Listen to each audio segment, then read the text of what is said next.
मेरे अंदर लगी शक की आग ये कहानी नेहा की है, जो एक साधारण गृहिणी है। उसे लगता था कि उसका पति आर्यन उससे दूर हो गया है, शायद किसी और में दिलचस्पी लेने लगा है। शक की आग ने उसके दिल को घेर लिया, लेकिन जब सच सामने आया तो वो उसके सोच से कहीं ज्यादा चौंकाने वाला और दर्दनाक था। नेहा की जिंदगी बिल्कुल आम थी, लेकिन दिल में हमेशा प्यार का सागर उमड़ता था। आर्यन के साथ शादी को 5 साल हो चुके थे, लेकिन पिछले कुछ महीनों से कुछ बदल सा गया था। आर्यन देर से घर आता, फोन हमेशा साइलेंट पर रखता और आंखों में एक अजीब थकान रहती। नेहा ने कई बार सोचा कि शायद काम का दबाव होगा, लेकिन जब बार बार झूठ जैसे बहाने सुनने को मिले तो दिल में शक घर करने लगा। एक रात जब आर्यन सो रहा था, नेहा ने उसका फोन उठाया। स्क्रीन लॉक नहीं था, लेकिन सारे चैट क्लियर थे। बस एक अनजाना नाम बार बार कॉल लॉग में दिखा, डॉक्टर साहब। नेहा का दिल धक से रह गया। उसने मन में तय किया कि कल ही उस नंबर पर कॉल करेगी। अगली सुबह उसने आर्यन को ऑफिस जाते हुए देखा, चेहरे पर वही बेपरवाह मुस्कान जो अब उसे बनावटी लगने लगी थी। उसके जाते ही नेहा ने वो नंबर डायल किया, लेकिन उधर से सिर्फ एक महिला की आवाज़ आई, आप कौन? नेहा ने घबराकर फोन काट दिया। उस रात उसने खुद को कमरे में बंद कर लिया और रोती रही। शक की आग अब डर में बदल चुकी थी। अगले दिन जब आर्यन देर से घर आया, नेहा ने उससे सीधा सवाल किया, कौन है वो? आर्यन कुछ पल उसे देखता रहा। उसकी आंखों में दर्द की लकीरें गहरी हो गईं, लेकिन उसने सिर्फ इतना कहा, नेहा, जब सही समय आएगा सब बता दूंगा। उस जवाब ने नेहा को और तोड़ दिया। अब वो दिन रात बेचैन रहने लगी। हर छोटी हरकत उसे शक की नज़र से देखने लगी। लेकिन एक दिन सब कुछ बदल गया। उस दिन आर्यन घर बहुत जल्दी आ गया था। नेहा ने देखा कि उसकी आंखों में आंसू थे और हाथ में एक फाइल थी। उसने फाइल टेबल पर रखी और धीरे से कहा, तुम्हें सब बताने का वक्त आ गया है। नेहा ने कांपते हाथों से फाइल उठाई और पढ़ना शुरू किया। जैसे जैसे पन्ने पलटती गई, उसकी सांसें थमने लगीं। रिपोर्ट में लिखा था, स्टेज 3 कैंसर। नेहा की आंखों से आंसू झरझर बहने लगे। उसे समझ नहीं आ रहा था कि वो क्या कहे, क्या करे। आर्यन धीरे से बोला, मैं तुम्हें सच इसलिए नहीं बता पाया क्योंकि मैं नहीं चाहता था कि तुम टूट जाओ। उस नंबर पर जो कॉल्स थीं वो डॉक्टर की थीं, जिनसे मेरा इलाज चल रहा था। मैं चाहता था कि आखिरी वक्त तक तुम्हारे चेहरे पर मुस्कान बनी रहे। नेहा वहीं जमीन पर बैठ गई, जैसे उसके पैरों के नीचे की जमीन खिसक गई हो।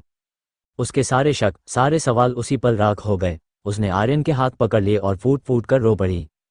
आर्यन ने उसके बाल सहलाते हुए कहा, अब भी वक्त है नेहा। मुझे खुशियां दो जैसे पहले देती थी, ताकि जब मैं जाऊं तुम्हें कभी अफसोस न हो। उस रात नेहा ने फैसला लिया कि अब वो आर्यन के हर पल को यादगार बनाएगी। अगले ही दिन उसने घर को फूलों से सजाया, आर्यन की पसंदीदा डिश बनाई और उसे उस मुस्कान के साथ देखा जो आर्यन हमेशा उसके चेहरे पर देखना चाहता था। दिन बीतने लगे और दोनों ने हर लम्हा ऐसे जिया जैसे ये उनका आखिरी हो। कभी पुराने दिनों की तस्वीरें देखकर हंसी आती, तो कभी आने वाले वक्त का डर दोनों की आंखें नम कर देता।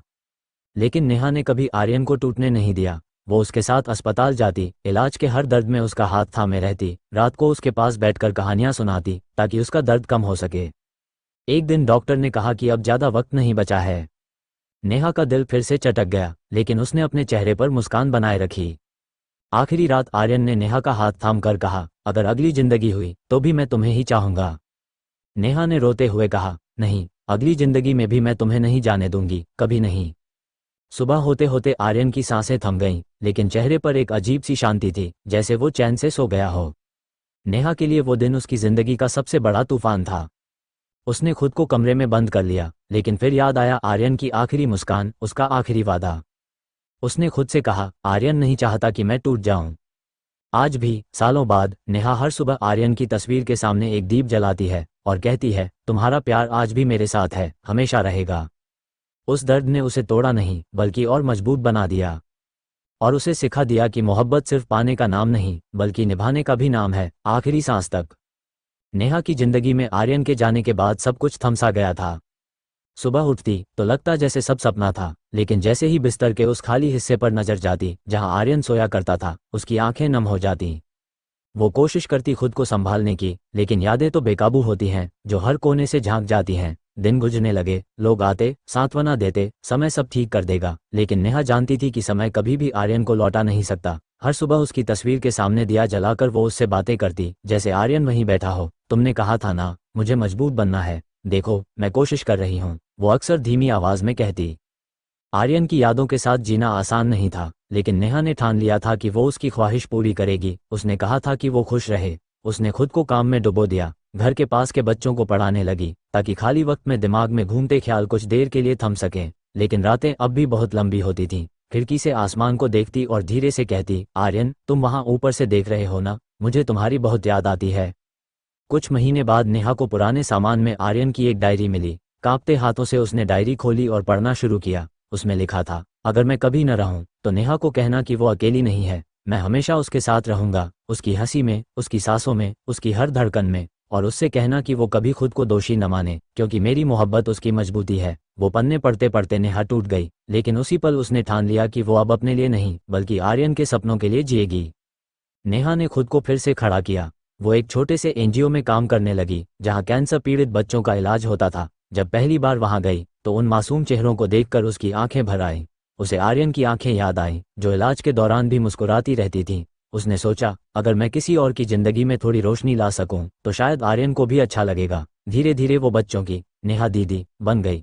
उनकी छोटी छोटी खुशियां उसके दिल के जख्म पर मरहम की तरह काम करने लगीं। एक दिन एनजीओ में एक नया डॉक्टर आया, डॉक्टर आकाश। उसकी मुस्कान में कुछ अपनापन था, कुछ ऐसा जो नेहा को सहज महसूस कराता था। लेकिन दिल में अभी भी आर्यन की यादें इतनी गहरी थीं कि किसी और के लिए जगह बनाने की हिम्मत नहीं जुटा पाती थी। आकाश धीरे धीरे नेहा की खामोशी को समझने लगा। एक दिन उसने उससे कहा, नेहा, कुछ जख्म वक्त से नहीं भरते, लेकिन उनका दर्द कम हो सकता है अगर हम उन्हें किसी और की मुस्कान में बदल दें। नेहा बस चुपचाप उसकी बात सुनती रही, लेकिन भीतर कहीं उसे लगा कि शायद यही वो रास्ता है जिससे वो अपने दर्द को कुछ सुकून दे सकती है। दिन गुजरते गए। नेहा और आकाश की दोस्ती गहरी होती चली गई। आकाश ने कभी उसकी हदें पार नहीं की, कभी उसकी चुप्पी को तोड़ने की कोशिश नहीं की, बस चुपचाप उसका साथ देता रहा। एक दिन जब वो बच्चों के साथ खेल रही थी, आकाश ने पास आकर कहा, तुम्हारी मुस्कान बहुत खूबसूरत है नेहा। आर्यन भी यही चाहता होगा कि तुम ऐसे ही मुस्कुराती रहो। ये सुनकर नेहा की आंखों में आंसू आ गए, लेकिन इस बार वो आंसू दर्द के नहीं बल्कि एक हल्के सुकून के थे। धीरे धीरे नेहा ने खुद को फिर से जीने की इजाजत दी। उसने अपनी डायरी में लिखा, आर्यन, शायद अब मैं तुम्हारे दिए वादे को पूरा कर पा रही हूँ। मैं जी रही हूँ, मुस्कुरा रही हूँ, लेकिन यकीन मानो, तुम हमेशा मेरे साथ हो। कुछ साल बाद नेहा ने अपने एनजीओ को बड़ा कर दिया। अब वहाँ सिर्फ बच्चों का ही नहीं बल्कि उन परिवारों का भी इलाज और काउंसलिंग होती थी जो अपने प्रियजनों को खोने के बाद टूट जाते थे। उसने अपने दर्द को अपनी ताकत में बदल लिया था। लोग उसे मिसाल मानने लगे थे, लेकिन वो जानती थी कि ये ताकत उसे आर्यन की यादों से मिली है। एक दिन जब एनजीओ की 5वीं सालगिरह थी, नेहा ने सबके सामने खड़े होकर कहा, मैं आज जो भी हूँ वो उस इंसान की वजह से हूँ जिसने मुझे सिखाया कि मोहब्बत सिर्फ साथ रहने का नाम नहीं है बल्कि जुदाई में भी उस प्यार को जिंदा रखने का नाम है। आज भी मैं उससे प्यार करती हूँ और हमेशा करती रहूंगी। हॉल तालियों से गूंज उठा, लेकिन नेहा की आंखों में एक चमक थी, आर्यन की याद की चमक। उस रात जब वो घर लौटी, उसने आर्यन की तस्वीर के सामने बैठकर धीरे से कहा, देखो, मैंने वो सब कर दिखाया जो तुमने चाहा था। अब भी मुझे तुम्हारी याद आती है, लेकिन अब वो दर्द नहीं देती, बस एक सुकून देती है कि मैं तुम्हारी मोहब्बत में जी रही हूँ। तस्वीर जैसे मुस्कुरा रही थी और नेहा को लगा जैसे कहीं आसमान में आर्यन भी मुस्कुरा रहा हो। नेहा उस रात बहुत देर तक खिड़की के पास बैठी रही। आसमान में चांद पूरा था, जैसे उसकी जिंदगी का अधूरापन उसी में झलक रहा हो। हल्की हवा चल रही थी, लेकिन उसके दिल का बोझ वैसा ही भारी था। उसने धीरे से फुसफुसाया, आर्यन, क्या तुम सच में मुझे देख रहे हो? कभी कभी लगता है तुम यहीं हो, बस छू नहीं सकती। उसकी आंखों से आंसू बह निकले, लेकिन अब वो आंसू बेबसी के नहीं थे, बस एक गहरे प्यार और तड़प के थे। दिन गुजरते गए, लेकिन नेहा ने अपने आप को फिर से संभाल लिया था। उसने अपने एनजीओ में और ज्यादा समय देना शुरू किया। अब वहां आने वाले हर बच्चे की आंखों में उसे उम्मीद दिखती थी और उस उम्मीद को जिंदा रखना ही उसका मकसद बन गया था। लेकिन दिल के किसी कोने में अब भी एक खालीपन था जो कभी भरा नहीं जा सकता था। एक दिन जब नेहा एनजीओ में बैठी थी, एक छोटी बच्ची मीरा उसके पास आई और बोली, दीदी, आप हमेशा क्यों मुस्कुराती हैं? क्या आपको कभी रोना नहीं आता? नेहा ने उसके छोटे हाथों को थामकर मुस्कुराते हुए कहा, रोना तो आता है मीरा, लेकिन मैंने सीखा है कि रोने से किसी का दर्द नहीं मिटता, पर मुस्कुराने से किसी और को उम्मीद जरूर मिल जाती है। उस मासूम बच्ची की चमकती आंखें देखकर नेहा का दिल पिघल गया। उसने सोचा, शायद इसी तरह आर्यन मुझे देखना चाहता है, मजबूत, उम्मीद देने वाली। आकाश अब भी उसके साथ था, हमेशा की तरह खामोश लेकिन मजबूत सहारा बनकर। वो जानता था कि नेहा का दिल अब भी अतीत में अटका हुआ है, लेकिन उसने कभी भी उस अतीत से उसे बाहर खींचने की कोशिश नहीं की। एक शाम जब सूरज डूब रहा था, आकाश ने धीरे से कहा, नेहा, कभी कभी हम सोचते हैं कि कुछ लोग सिर्फ हमारी जिंदगी का हिस्सा हैं, लेकिन सच ये है कि वो हमारी पूरी जिंदगी होते हैं। आर्यन शायद चला गया है, लेकिन वो हमेशा तुम्हारे साथ है, और मैं बस तुम्हारे सफर में एक दोस्त की तरह हूँ। नेहा ने उसकी तरफ देखा और हल्की मुस्कान दी। धन्यवाद आकाश, तुम्हें नहीं पता तुम्हारा साथ मेरे लिए कितना मायने रखता है। वक्त के साथ नेहा की जिंदगी में नए रंग आने लगे। अब वो सिर्फ दूसरों के लिए नहीं जी रही थी, बल्कि खुद के लिए भी जीने लगी थी। उसने पेंटिंग करना शुरू किया, पुराने गानों को सुनना शुरू किया और यहाँ तक कि छोटे छोटे ट्रिप्स पर भी जाने लगी। लेकिन हर सफ़र, हर मुस्कान, हर जीत में वो आर्यन की मौजूदगी महसूस करती। 1 साल बाद एनजीओ ने एक बड़ा प्रोजेक्ट शुरू किया, कैंसर से जूझ रहे मरीजों के लिए मानसिक स्वास्थ्य पर काम करने का। इस प्रोजेक्ट का नाम नेहा ने रखा आर्या स्माइल, क्योंकि आर्यन हमेशा कहता था मुस्कान सबसे बड़ी दवा है। प्रोजेक्ट लॉन्च के दिन जब नेहा स्टेज पर खड़ी थी, उसने भीड़ की तरफ देखते हुए कहा, आज जो भी मैं हूँ, जो भी कर पा रही हूँ, वो उस इंसान की वजह से है जिसने मुझे प्यार करना सिखाया। मैंने सीखा है कि प्यार सिर्फ साथ रहने का नाम नहीं, बल्कि किसी की याद को जीने का नाम है। उस शाम नेहा घर लौटी तो उसने आर्यन की तस्वीर के सामने फूल रखे। उसने हल्के से तस्वीर को छुआ और कहा, तुम्हें याद है ना, तुम हमेशा कहते थे कि मैं मजबूत हूँ। देखो, आज तुम्हारी नेहा सच में मजबूत हो गई है। लेकिन मैं तुम्हें कभी भूल नहीं पाऊंगी आर्यन। तुम हमेशा यहीं रहोगे, मेरे दिल में, मेरी सांसों में, मेरी हर धड़कन में। धीरे धीरे नेहा ने समझ लिया कि जिंदगी दोबारा जीने का नाम है, गुजरे हुए लम्हों के दर्द के साथ भी मुस्कुराना और आने वाले कल में उम्मीद ढूंढना। लेकिन उसके दिल का एक हिस्सा हमेशा आर्यन के नाम रहा, जैसे कोई अधूरी कविता जो कभी पूरी नहीं होगी, लेकिन हमेशा खूबसूरत लगेगी। कभी कभी रात में वो अपनी डायरी में लिखती, आर्यन, लोग कहते हैं कि वक्त सब ठीक कर देता है। शायद वो सही है, लेकिन मेरे लिए वक्त ने सिर्फ दर्द को शांत किया है, तुम्हारी याद को नहीं। तुम मेरी कहानी थे, हो और हमेशा रहोगे। वक्त बीतने के साथ आकाश भी नेहा की जिंदगी में गहराई से जुड़ गया। वो दोस्त की तरह उसके साथ हर उतार चढ़ाव में खड़ा रहा, लेकिन कभी भी नेहा पर कोई दबाव नहीं डाला। एक दिन आकाश ने हल्के से कहा, नेहा, अगर कभी तुम्हें लगे कि तुम आगे बढ़ने के लिए तैयार हो, तो याद रखना, मैं यहीं हूँ, सिर्फ तुम्हारी खुशी के लिए। नेहा ने उसकी तरफ देखा, उसकी आंखों में ईमानदारी और सच्चाई थी। लेकिन नेहा बस मुस्कुराई और कहा, आकाश, कुछ रिश्ते शब्दों में नहीं कहे जाते, वो बस दिल में महसूस किए जाते हैं। तुम्हारा साथ मेरे लिए काफ़ी है।